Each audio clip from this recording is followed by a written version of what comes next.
आज स्टार्ट करते हैं fourth chapter, condition of equilibrium and surface of equal pressure. Equilibrium के लिए कंडीशन और surface of equal pressure. In this chapter we shall consider equilibrium of fluid which are under the action of some field of force. We shall also consider the surface in the fluid on which the pressure would have been the same value. Surface को भी consider करते हैं। If at any point of a region, किसी point पे some force is experienced, कुछ force experience किया जाता है, then the region is said to be field or force. तो उस रीजन को फील्ड या फोर्स कहते हैं। In a field of force, field of force. तो field of force, the magnitude of force on a unit particle placed at that point is called the intensity of field of force at the point under consideration, and a line of force is a curve such that the tangent to curve at any point gives the direction of the force here, there. Equilibrium fluid in A given field of force. Given field of force में equilibrium of fluid निकालना है। हमने मान लिया एक point P है, an arbitrary but fixed point in the fluid. Fluid के अंदर है, ये जो जितना भी डायग्राम ये फ्लूइड के अंदर की बात कर रहे हैं हम। ये पार्टिकल है, ये एक्सिस है हमारी एक्स वाई और z. Let Q be the point, Q इसके नाइबरहुड में पॉइंट है P के, and let pressure at P और Q क्या है, P and P plus delta P respectively. अब देखो P Q क्या है, P और Q क्या बन जाएगा हमारा, डेल्टा S बन जाएगा। As axis construct a cylinder of small cross sectional area alpha and plane ends.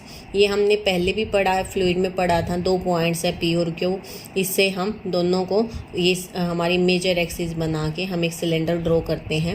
यहाँ पे अल्फा क्रॉस सेक्शनल एरिया है इन सरफेसेस का। तो उस टाइम हमारा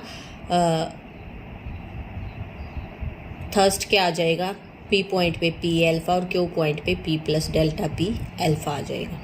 अब हमने मान लिया हमने मान लिया capital Fs be the component of the internal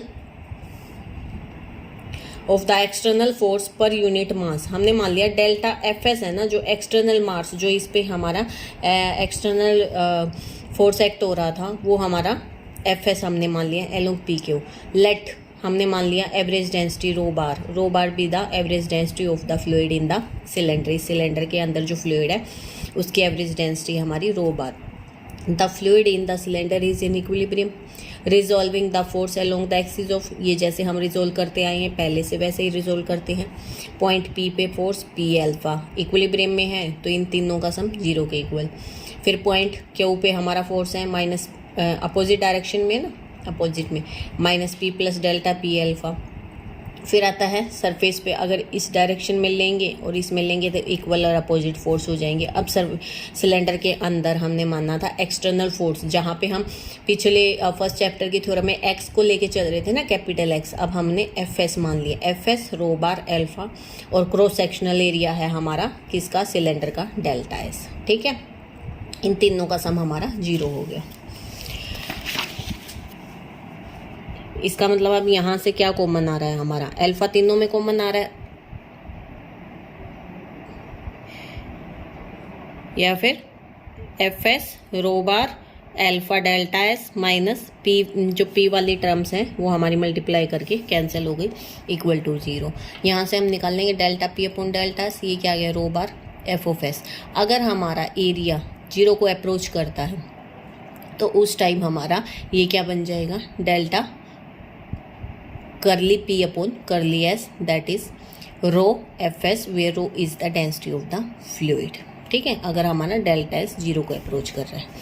अब अगर हम मान लेते हैं कि capital X Y Z B the component of external force, तो यहाँ जहाँ F है, ये तीनों कंपोनेंट्स के लिए एक्सटर्नल फोर्स है ना, तो यहाँ, और ये S किसके लिए, तीनों एक्सिस के लिए हमारा एरिया है।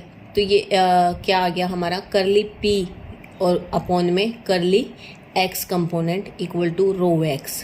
ठीक है, इस फार्मूले में हम X Y Z एक्सिस के अलोंग हमारा एक्सटर्नल फोर्स निकाल लेंगे, कंपोनेंट्स डिफरेंट। तो करली P अपॉन करली X आ गया रो X, करली P अपॉन करली Y आ गया रो Y, करली P अपॉन करली Z आ गया रो Z।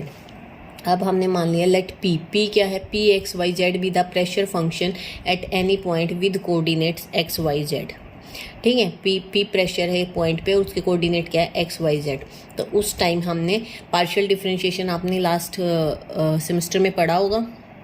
डीपी क्या हो गया हमारा, डीपी हो गया, डीपी की इक्वेशन होती है डेरिवेटिव ऑफ हमारा फंक्शन डीएफ।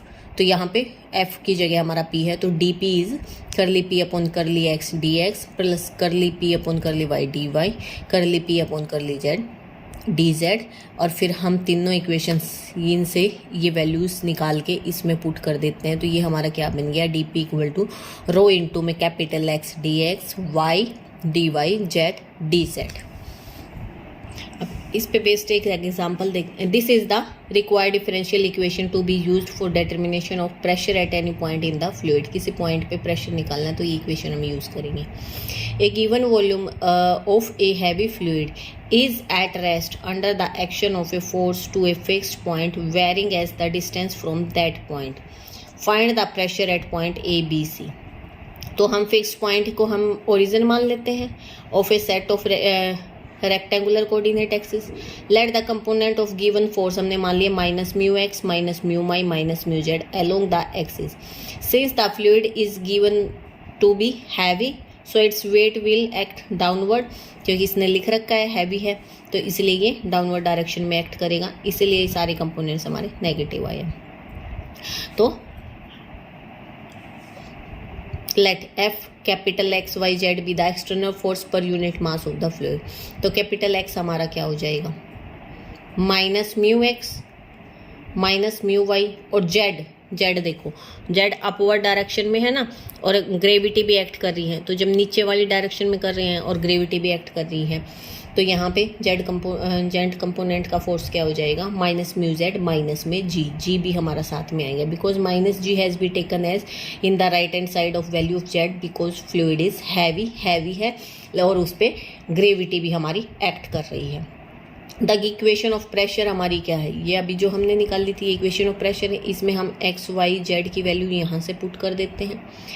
ठीक है, तो यहाँ से आ गया डी पी हमारा रो इंटू में minus mu x d x minus mu y D y minus mu z plus g d z. Integrate करते हैं इस इक्वेशन को with respect to x y and z, तो पी आ गया हमारा ये सारा। ठीक है, सम कांस्टेंट, ये कांस्टेंट ऑफ इंटीग्रेशन है। तो प्रेशर क्या आ गया हमारा, ये आ गया, ये हमें निकालना है। उसके बाद इसने क्या कहा है, find the pressure at point a b c point पे प्रेशर निकालना है। अब मान लो सरफेस अगर फ्री सरफेस है तो प्रेशर हमारा ज़ीरो होगा। प्रेशर ज़ीरो हो गया तो जो पीछे इक्वेशन निकाली थी वहाँ पी को ज़ीरो पुट करके हम सी की वैल्यू निकाल लेंगे। यहाँ से हमने ये इक्वेशन निकाल ली, ये वैल्यू आ गई। ठीक है, अब the free surface is a sphere. अगर फ्री क्यों है स्फीयर, क्योंकि ये इक्वेशन किसकी है हमारी, ये इक्वेशन निकल रही है हमारी स्फीयर की, इसलिए ये इक्वेशन अगर स्फीयर की है तो हमारा फ्री सरफेस जो आया कि फ्री सरफेस के लिए पी हमने जीरो लिया था, तो फ्री सरफेस हमारा एक स्फीयर आ रहा है। Let r be the radius of the free surface, हम मान लेते हैं उसकी आर रेडियस है। तो ये क्या होती है इक्वेशन ऑफ सर्कल में x square y square z square equal to r square होती है। तो ये हमारी आर स्क्वायर आ गई, यानी सी की वैल्यू हमारी ये आ गई। अब यहाँ से इस इक्वेशन से हमने सी की वैल्यू यहाँ निकाली और इसमें पुट की तो पी हमारा आ गया। लास्ट पीछे जो हमने इक्वेशन निकाली थी इसको सिंप्लीफाई कर लिया। तो प्रेशर अब ये किस पॉइंट पे है, एक्स वाई जेड पे, और ए बी सी पे क्या हो जाएगा, जहाँ एक्स है वहाँ ए आ जाएगा, जहाँ वाई है वो बी आ जाएगा, जहाँ जेड है वो सी आ जाएगा। ठीक है, ये आ गई हमारी एक pressure at point a b c. ये कल करेंगे।